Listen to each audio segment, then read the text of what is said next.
fathers have 4 responsibilities. Firstly, they got to transfer moral authority. Secondly, they have to provide identity and the understanding of identity for the children. Thirdly, to provide emotional security. And fourthly, they must bring affirmation and understanding of the children's unique significance and get that confirmation for them. So these are the 4 responsibilities of fatherhood. The first one, moral authority, we want to address right now.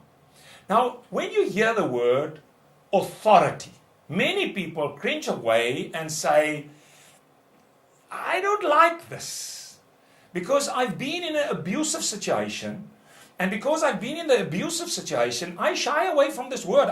I just don't like the word authority. But they forget that you can have pure authority.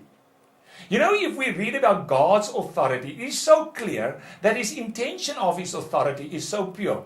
You read this in Deuteronomy chapter 6 where He says, I have these decrees, I have these laws, and I want you to do these laws, to apply it in your life. So there is clear authoritative statements made right there. These are laws, these are decrees. But then He continues to say, and He says, why do I give it to you? With the one intention, so that you can get into the promised land. The land that will flow with milk and honey.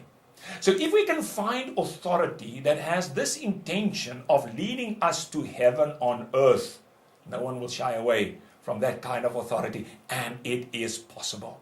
It is possible that the father can usher this into a household, to bring heaven to earth. But therefore, there will be rules and there will be laws. But the intention of the law is to get us to the best possible way of living on earth. Moral authority means, firstly, to usher in a better life for everyone. And that's why it is moral authority. And for moral authority, the person itself cannot stand in the center of authority. And therefore, I call it authority from under and not authority from above. Because if a person has the feeling that the authority that he gets speaks down on him, belittle him in the process, then obviously it would not be acceptable.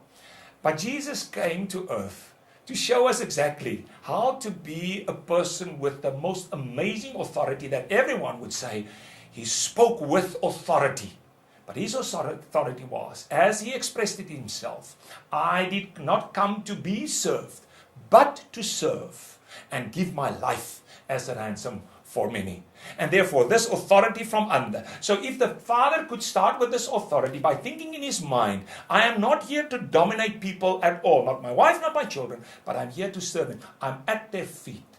And at their feet, I will serve them to walk into this better world that God intended us to walk in. First thing for moral authority, express your authority from under, from a servanthood position in life. Second thing for authority is, obviously you need clarity in authority. No clarity, no authority.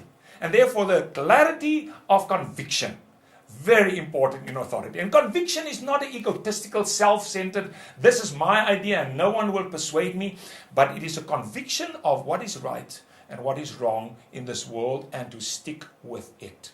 And therefore distilling certain key convictions in life and live by it is absolutely essential for moral authority. For that, obviously, the distillation process is what is needed through seeking for wisdom. Now, the Bible tells us to find wisdom is not an easy thing. It is like delving for gold, for jewels. It's a massive process where you have to dig deep to find the essence of things. We live in a world that is filled with knowledge. The internet has much more knowledge than any individual would ever have. But the internet is void of wisdom. And that is needed from the Father. So the Father distills all this knowledge into pure, essential, key, very important principles that can guide life. That's why I train children to ask their fathers when they go to bed, Daddy, what is life all about? And the father who knows that answer will live with authority. Daddy, why do you work? Wisdom questions. Daddy, why do you love mommy? Daddy, what are the 5 most important things in life? A father has moral authority because he has the answers on these kind of questions.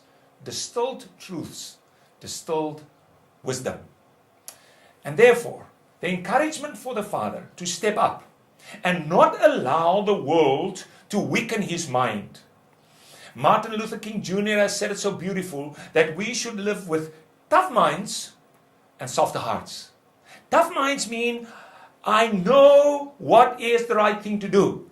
I will not be gullible and listen to the propaganda of this world, to all the media that can persuade me with their gadgetry into trying to believe in certain things. I will not follow the general talk on the streets, the culture of my time, if I know it is wrong. I will have clear conviction of what is right and lead the other people towards this. Moral authority means that you live from under, not under people only, but from under God, from someone with higher authority, so that what you will express is not your authority, but the authority from on high. If a father could be a channel of submission to a higher authority to his children, he will have that moral impact that we need in the lives of our children. May God help you to be a person of moral authority.